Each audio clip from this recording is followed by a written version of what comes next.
Hello, welcome to my channel.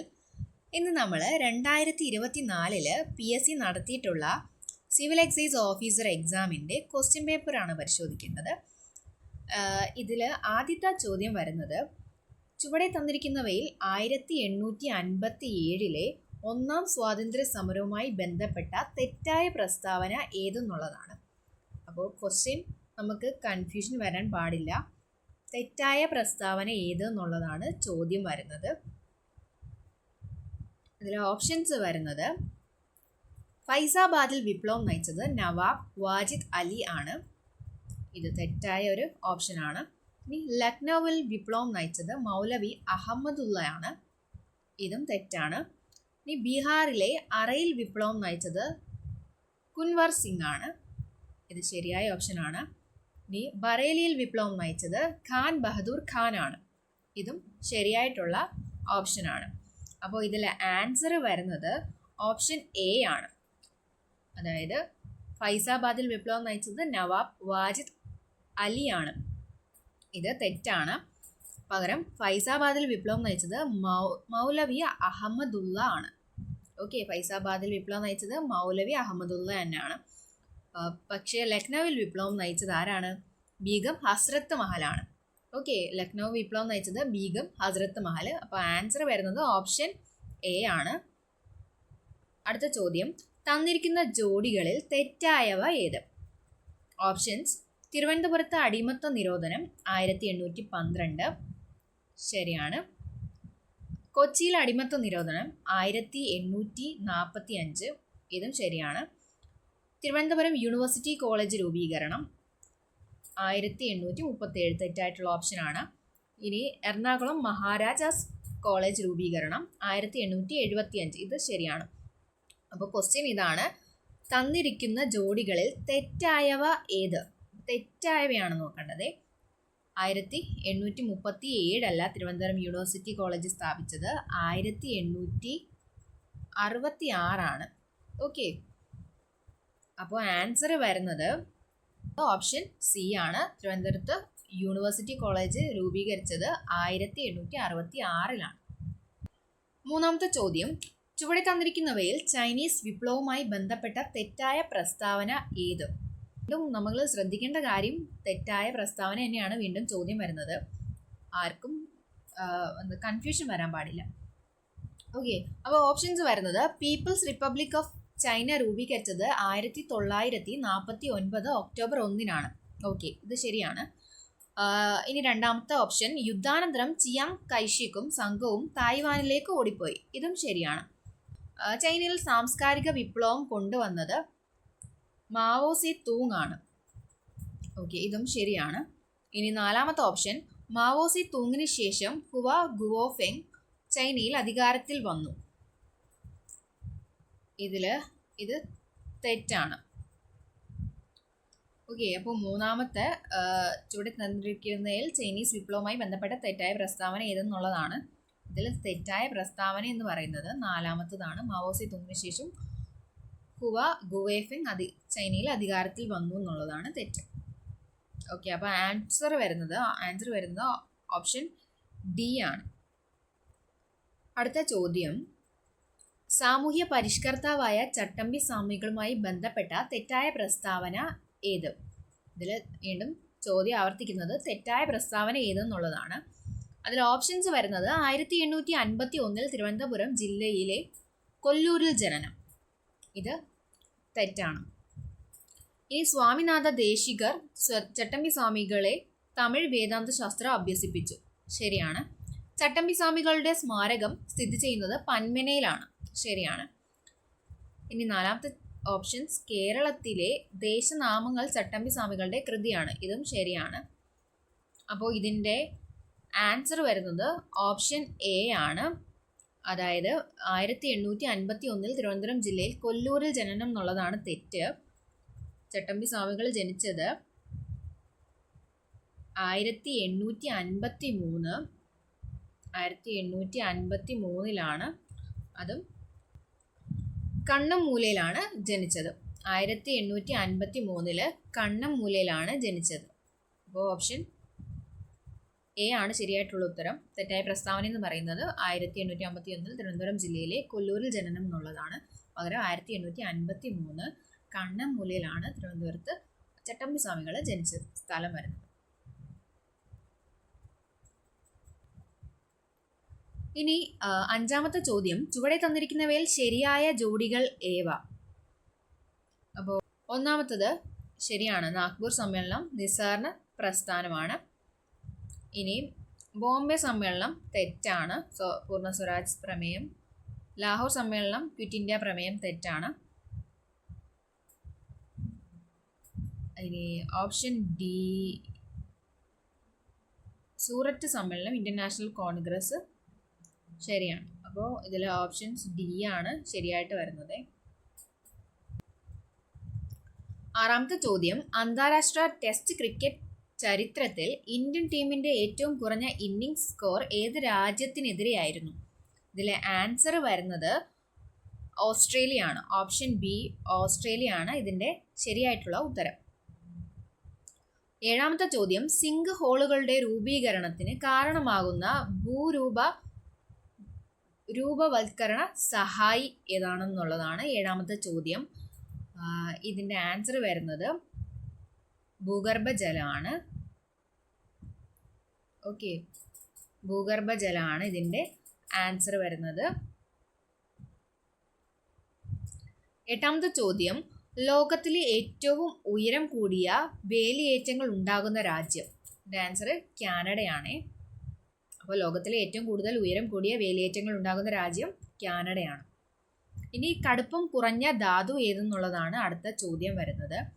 അപ്പോൾ കടുപ്പം കുറഞ്ഞ ധാതു എന്ന് പറയുന്നത് ടാൽക്കാണ്. ഏറ്റവും കടുപ്പം കൂടിയ ധാതു എന്ന് പറയുന്നത് വജ്രമാണ്. അപ്പോൾ ഏറ്റവും കടുപ്പം കൂടിയത് വജ്രം, ഏറ്റവും കടുപ്പം കുറഞ്ഞത് ടാൽക്ക്. ഓക്കെ. രണ്ടാമത്തെ ചോദ്യം, ഭൂമധ്യരേഖ പ്രദേശത്ത് ലഭിക്കുന്ന മഴ? ഇതിൻ്റെ ആൻസർ വരുന്നത് സംവഹന വൃഷ്ടിയാണ്. ഓപ്ഷൻ എ സംവഹന വൃഷ്ടി. മൂന്നാമത്തെ ചോദ്യം, മൺസൂൺ കാലത്തിന് മുൻപ് കേരളത്തിൽ ലഭിക്കുന്ന വേനൽ മഴ? മാംഗോ ഷവർ എന്നാണ് മൺസൂൺ കാലത്തിന് മുൻപ് കേരളത്തിൽ ലഭിക്കുന്ന വേനൽ മഴയ്ക്ക് പറയുന്ന പേര്. 12ാമത്തെ ചോദ്യം, സൂര്യനെ പറ്റിയുള്ള സൂക്ഷ്മ പഠനത്തിനായി ISRO വികസിപ്പിച്ച പേടകം ഏതെന്നുള്ളതാണ്. ഇതിൻ്റെ ആൻസർ വരുന്നത് Aditya L1. Option A Aditya L1 ആണ് സൂര്യനെ പറ്റിയുള്ള സൂക്ഷ്മ പഠനത്തിനായി ISRO വികസിപ്പിച്ച പേടകം. ഇനി 13ാമത്തെ ചോദ്യം, ഇന്ത്യൻ ആസൂത്രണത്തിന്റെ പിതാവ് എന്നറിയപ്പെടുന്നത്? M വിശ്വേശ്വരയ്യയാണ് ഇന്ത്യൻ ആസൂത്രണത്തിന്റെ പിതാവ്. ഓപ്ഷൻ ബി M വിശ്വേശ്വരയ്യയാണ് ഇന്ത്യൻ ആസൂത്രണത്തിന്റെ പിതാവ് എന്നറിയപ്പെടുന്നത്. 14ാമത്തെ ചോദ്യം, പുത്തൻ സാമ്പത്തിക നയത്തിന്റെ ലക്ഷ്യങ്ങൾ? ഓപ്ഷൻസ് വരുന്നത് ഉദാരവൽക്കരണം, സ്വകാര്യവൽക്കരണം, ആഗോളവൽക്കരണം, ഇവയെല്ലാം. അപ്പോൾ ഇതെല്ലാം ശരിയായവയാണ്.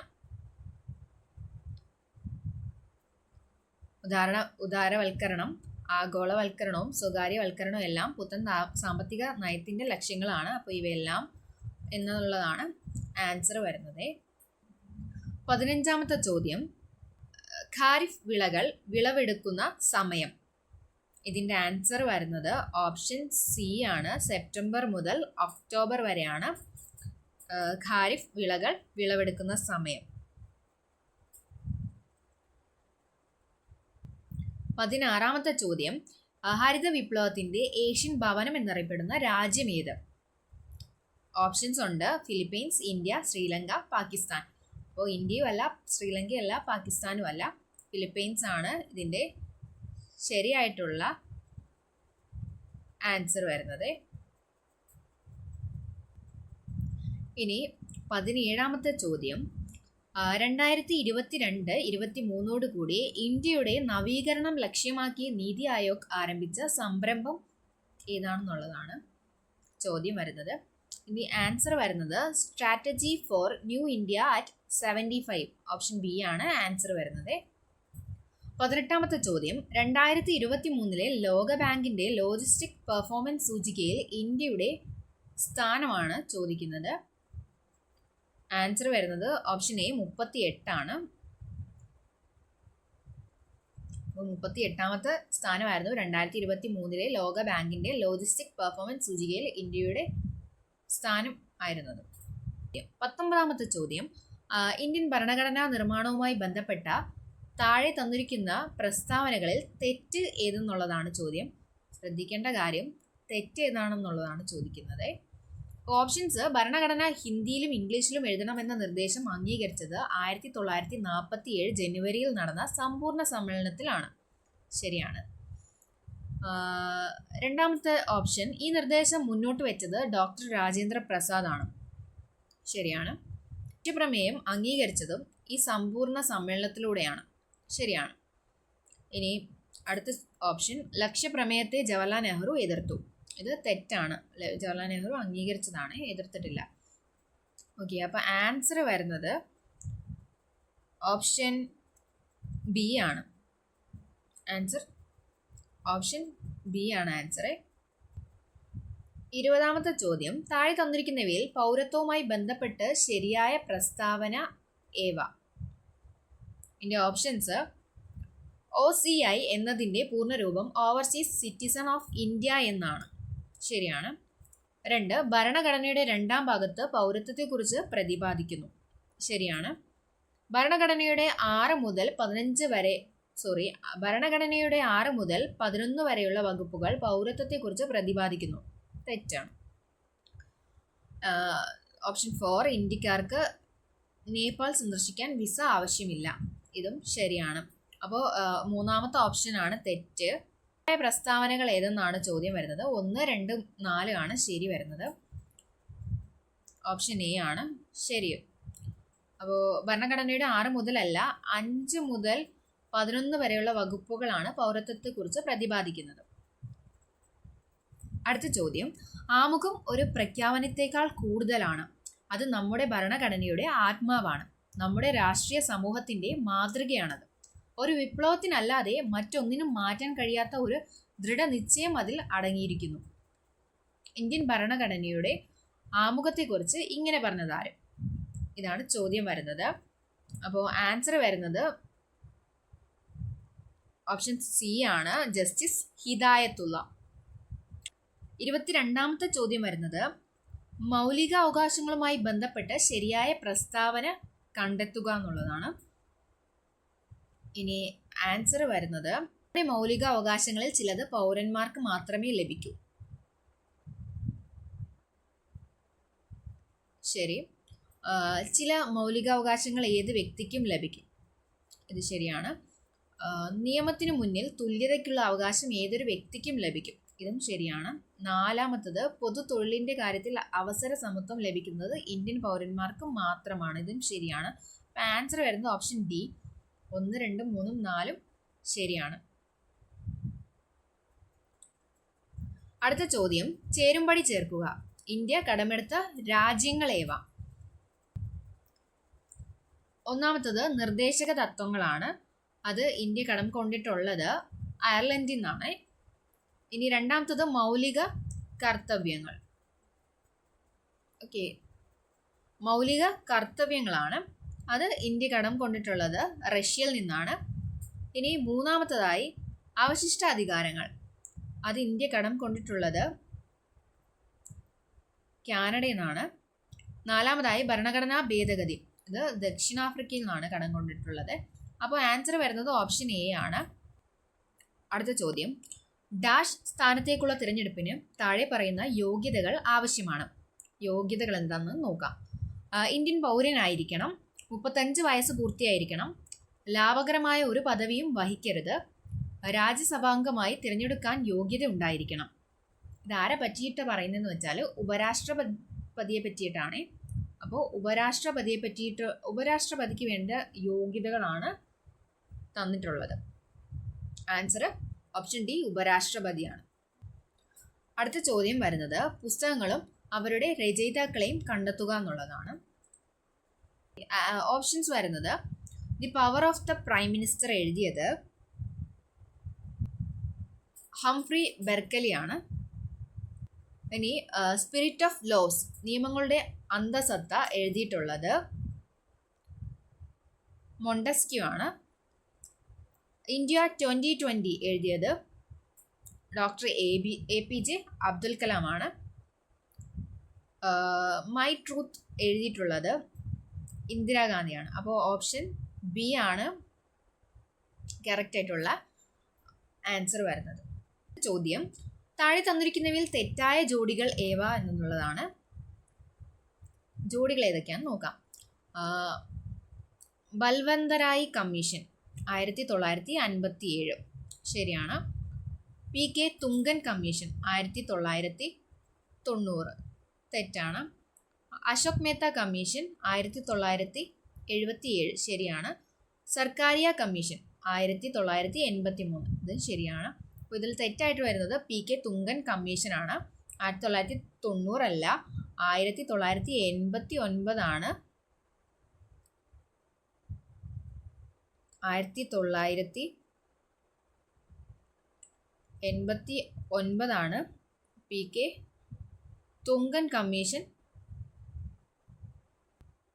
അടുത്ത ചോദ്യം, ജമ്മു കാശ്മീരുമായി ബന്ധപ്പെട്ട് താഴെ തന്നിരിക്കുന്ന പ്രസ്താവനകളിൽ ശരിയായ പ്രസ്താവന അല്ലെങ്കിൽ പ്രസ്താവനകൾ ഏവ? ഒന്നാമത്തെ പ്രസ്താവന, ജമ്മു കാശ്മീരിന് പ്രത്യേക പദവി നൽകുന്ന വകുപ്പ് 370 എടുത്തു കളഞ്ഞ കേന്ദ്ര ഗവൺമെന്റിന്റെ തീരുമാനം 2023 ഡിസംബറിൽ സുപ്രീം കോടതി ശരിവച്ചു. ശരിയാണ്. രണ്ടാമത്തതായി, ജമ്മു കാശ്മീരിന് 2 കേന്ദ്ര ഭരണങ്ങളായി മാറ്റിയത് 2019 ശരി. രാജതരംഗിണി കാശ്മീരിൻ്റെ ചരിത്രം വിശദമാക്കുന്ന പുസ്തകമാണ്. ശരിയാണ്. 2019 ജൂണിൽ ജമ്മു കാശ്മീരിൽ സാമ്പത്തിക അടിയന്തരാവസ്ഥ പ്രഖ്യാപിച്ചു. തെറ്റാണ്. 2019 അല്ല, 2019 ജൂണിലല്ല, പകരം 2019 ഒക്ടോബറിലാണ് ജമ്മു കാശ്മീരിൽ സാമ്പത്തിക അടിയന്തരാവസ്ഥ പ്രഖ്യാപിച്ചത്. ഇതിൽ ആൻസർ വരുന്നത് ഓപ്ഷൻ സി ആണ്. തെറ്റായ പ്രസ്താവന വരുന്നത് നാലാമത്തതാണ്. 28ാമത്തെ ചോദ്യം, ഇന്ത്യൻ ഭരണഘടനയുടെ 73ഉം 74ഉം ഭേദഗതികളുടെ അനന്തരഫലങ്ങളിൽ പെടാത്തത് ഏവ? ഓപ്ഷൻ എ സംസ്ഥാന തിരഞ്ഞെടുപ്പ് കമ്മീഷന്റെ രൂപീകരണം. ഓപ്ഷൻ 2 വരുന്നത് 10ാം പട്ടിക. മൂന്നാമത്തെ ഓപ്ഷൻ 11ാം പട്ടിക. നാലാമത്തെ ഓപ്ഷൻ 12ാം പട്ടിക. ഓക്കെ, അപ്പോൾ 28ാമത്തെ ആൻസർ വരുന്നത് ഓപ്ഷൻ ബി ആണ്. അടുത്ത ചോദ്യം വരുന്നത് ചേരുംപടി ചേർക്കാനാണ്. ഇതിൻ്റെ ഓപ്ഷൻസ് വരുന്നത് അഭയകരണം പദ്ധതി വിധവകൾക്ക് സാമ്പത്തിക സഹായം നൽകുന്ന പദ്ധതിയാണ്. ഇനി വിദ്യാകിരണം പദ്ധതി എന്ന് പറയുന്നത് വികലാംഗരുടെ മക്കൾക്ക് വിദ്യാഭ്യാസ സഹായം തരുന്ന പദ്ധതിയാണ്. ഒന്നാമതായി താലോലം പദ്ധതി, അത് മാരക രോഗങ്ങൾ ഉള്ള 18 വയസ്സിൽ താഴെയുള്ള കുട്ടികൾക്ക് ചികിത്സാ സഹായം തരുന്ന പദ്ധതിയാണ്. 4 വിദ്യാജ്യോതി പദ്ധതി, അത് PH വിദ്യാർത്ഥികൾക്ക് പഠനത്തിലുള്ള സാമ്പത്തിക സഹായം നൽകുന്ന പദ്ധതിയാണ്. അപ്പോൾ ഓപ്ഷൻ സി ആണ് ആൻസർ വരുന്നത്. ഇനി താഴെ തന്നിരിക്കുന്നവയിൽ തെറ്റായ പ്രസ്താവനകൾ ഏതാണെന്ന് ചോദിക്കുകയാണ്. അപ്പോൾ ഇതിൽ ഓപ്ഷൻസ് വരുന്നത് കേരളത്തിലെ ഇപ്പോഴത്തെ chief secretary V Venu IAS ആണ്. കേരള നിയമനിർമ്മാണ സഭ ഏക മണ്ഡല നിയമനിർമ്മാണ സഭയാണ്. മൂന്നാമതായി കേരള നിയമനിർമ്മാണ സഭ ഡെപ്യൂട്ടി സ്പീക്കർ ചിറ്റയം ഗോപകുമാർ ആണ്. 4 കേരളത്തിൻ്റെ ADGP മനോജ് കുമാർ IPS ആണ്. ഇതിൽ ആൻസർ വരുന്നത് എല്ലാ പ്രസ്താവനകളും ശരിയാണ്.